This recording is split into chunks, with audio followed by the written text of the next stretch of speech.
Good sleep is one of the most underrated tools for better health.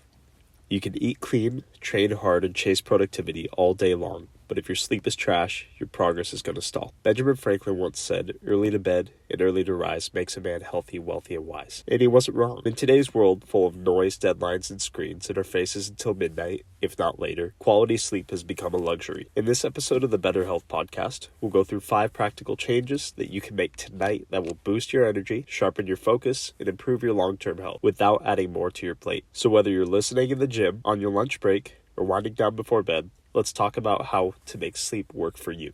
Change 1. Start respecting sleep. It's all about the timing. 6 months ago, I was a sleep-deprived mess. Amidst school and work, I would squeeze in 4 to 5 hours a night and call that sufficient. Those hours felt like minutes, and the days blurred together as I lost sight of when they ended and began. Nowhere near present with the people around me. True story, I was once talking to a coworker one-on-one and began dozing off mid-conversation while sitting right there in front of him. So, why was it happening? Well, to start, my schedule was an abomination.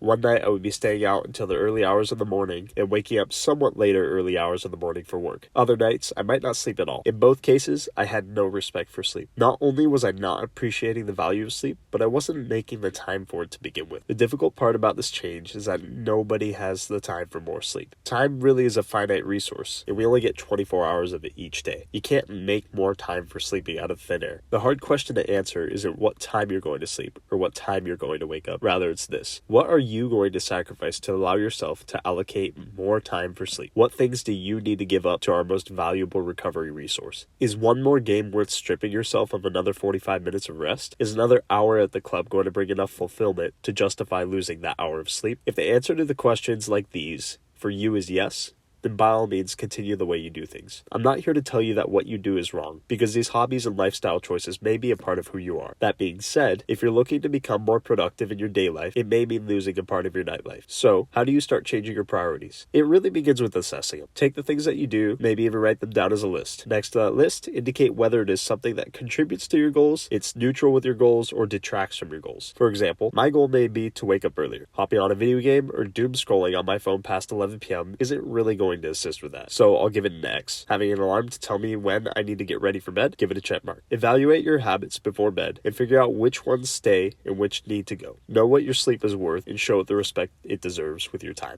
Change 2. Get off your phone. You probably hear this one everywhere. Sure, the smartphone is stigmatized among productivity influencers, but at some point you need to understand that where there's smoke, there's fire. Many people in your various social circles and online will continue pushing the notion that screen usage right before bed is harmful, and I want to take this time to explain why. From a biological standpoint, the big issue is blue light. Now, blue light is another stigmatized term, but it really just refers to a specific wavelength of visible light being emitted or observed. The most common historical source of this is sunlight. The more modern sources, however, are LED lights and screens, such as those on smartphones, tablets, and televisions. When we come in contact with blue light, it makes its way through the little structures of the eye until it hits the retina. That surface that it comes in contact with is made up with little retinal ganglion cells. The specific one to be concerned with here is called the intrinsically photosensitive retinal ganglion cell, or IPRGC for short. These cells send signals to the brain's suprachiasmatic nucleus, which in turn tells the pineal gland to either produce or suppress melatonin. As I'm sure many of you know, melatonin is the hormone that signals our body to prepare to sleep, doing things like lowering body temperature, slowing heart rate, etc. That's why people supplement it to sleep easier. When you expose yourself to blue light, your IPRGCs interpret it as a sign that it's daytime and that you should be awake and alert. Then they signal the pineal gland to suppress melatonin production. This means that you're going to feel less tired and therefore take longer to sleep up in the middle of the night. The real low melatonin-based factors that kill your sleep quality, however, are less REM sleep and deep sleep. Less REM sleep means less emotional recovery, dreaming, and more anxiety. Less deep sleep means less physical recovery, energy recovery, and lowered cognitive functioning in the following day. All in all, blue light before bed, regardless of its source, is bad for you.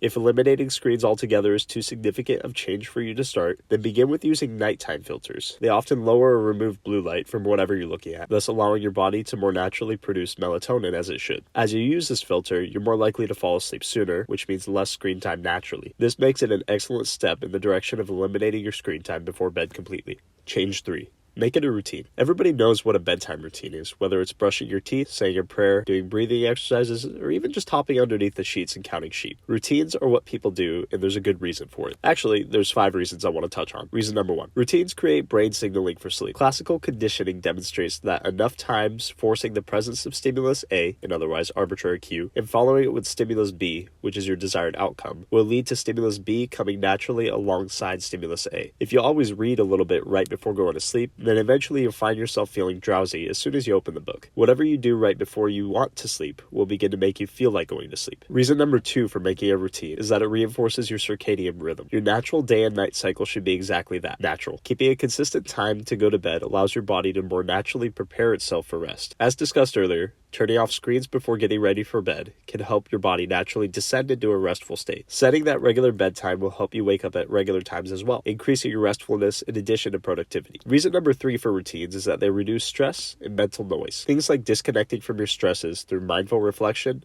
journaling, prayer, or reading all help to lower your cortisol levels. High cortisol from chronic stress is what leads people to suddenly waking up in the middle of the night and being unable to go back to sleep. Stress kills. Reason number 4 for routines is that they forcefully eliminate your sleep disruptors. Piggybacking on the idea of, again, eliminating screens, healthy routines prime you to getting rid of all the things that impede with good sleep and making a habit of doing so. Whether that's disconnecting, abstaining from caffeine, avoiding intense exercise right before bed. Simply put, by setting up a routine that doesn't allow for the presence of factors that detract from your sleep, you won't have factors that detract from your sleep. Finally, reason 5 in favor of setting up a routine is that they have the overall effect of increasing both sleep quality and quantity. Setting up regular times to sleep more likely than not means increased duration of sleep. On top of that, allowing your body to enter a restful state naturally and effectively implies increased quality and better recovery. All of these reasons make routines total game changers. Change 4. Improve your atmosphere. Atmosphere is key when it comes to getting good sleep. While it is important to ensure that you allocate the proper amount of time for your sleep, you also need to make the best use of that time by getting the highest possible quality of sleep. Here are 5 quick and simple changes to your atmosphere that will improve your sleep quality. First, keep your environment dark. Dimming your lights 1 to 2 hours before bed and avoiding LEDs and screens will help your body naturally enter the restful state that creates high-quality slumber. Second, keep the room temperature cool. Your body temperature lowers to initiate sleep and to enter deep sleep, so keeping your room around 60 to 67 degrees Fahrenheit or 15.5 to 19.5 degrees Celsius will help it in getting to that point. Third, either have a quiet environment or one with consistent noise. Audio disruptions can impede sleep quality, even if you don't fully wake up to them. So having soundproof headphones or a white noise machine can be very useful. Fourth, have comfortable sleeping conditions. Having a bed and pillow to sleep on that you find comfortable is crucial, as it will keep you asleep longer and help you to avoid waking up in the middle of the night to adjust. Fifth, have a calm visual environment. A clean space is a clean mind. Maintaining your bedroom as an environment specifically for sleep will incline your body to enter a restful state when entering it. Stressors like clutter, electronics, and other distractions will not help there, so it may be worth removing them. Overall, an atmosphere conducive to sleep will bring about better sleep for healthier durations. Change 5.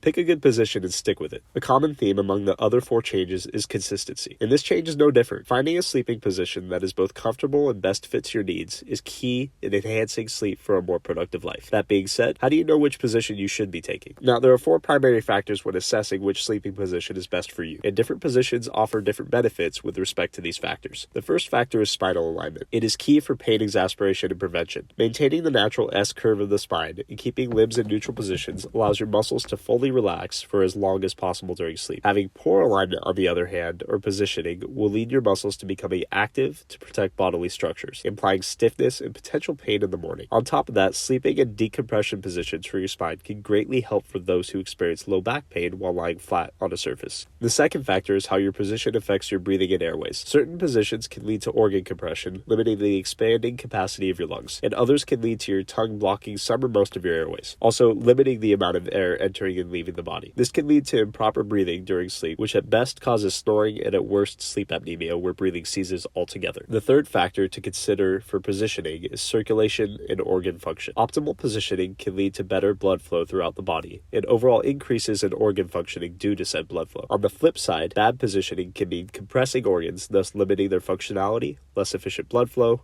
and restricted breathing. The fourth factor to consider when picking a position is how well the position enhances your sleep depth and duration. Even if one position appears to be physiologically superior to another, if you're uncomfortable in it and toss and turn throughout the night as a result, then it is detrimental to your sleep quality. If it doesn't feel right, then it probably isn't right. Key thing here is listening to your body and adhering to your preferences. With those factors addressed, I'm going to provide you with some typical sleeping positions and why or why not they may be a good fit for you. Sleeping flat on your back can be great for proper alignment of your spine, if properly supported, and is even shown to decrease wrinkle development as your face isn't pressed on any surfaces throughout the night. That being said, gravity is largely against you in this position. Your tongue will fall to the back of your throat and impede your airway, and the soft tissue structures making up your airway will collapse under the force of gravity, leading to the potential onset of snoring or sleep apnea. Sleeping in the fetal position can be very comfortable and relaxing. However, when overdone, it can impede with the functionality of airways and restrict joint mobility to the point of morning discomfort. Sleeping on your stomach or prone can help to reduce snoring for some individuals. It can also lead to you straining your neck, having a flattened and uncomfortable spine, and organ compression throughout the night, which again reduces sleep quality. Lastly, sleeping in a side-lying position is a great position for the spine, relaxed position for your joints, and allows for open airways and largely unobstructed airflow. You may want to consider pillow adjustments, such as between the knees or behind the shoulder, to prevent pain. All in all, picking a position that best fits you can make a huge difference in the quality of your sleep. Regardless of the pros and cons, it is important to decide for yourself which feels best and stick with that decision. Sleep isn't just a recovery tool, it's a performance multiplier. From the position you sleep in, to the lighting of your room,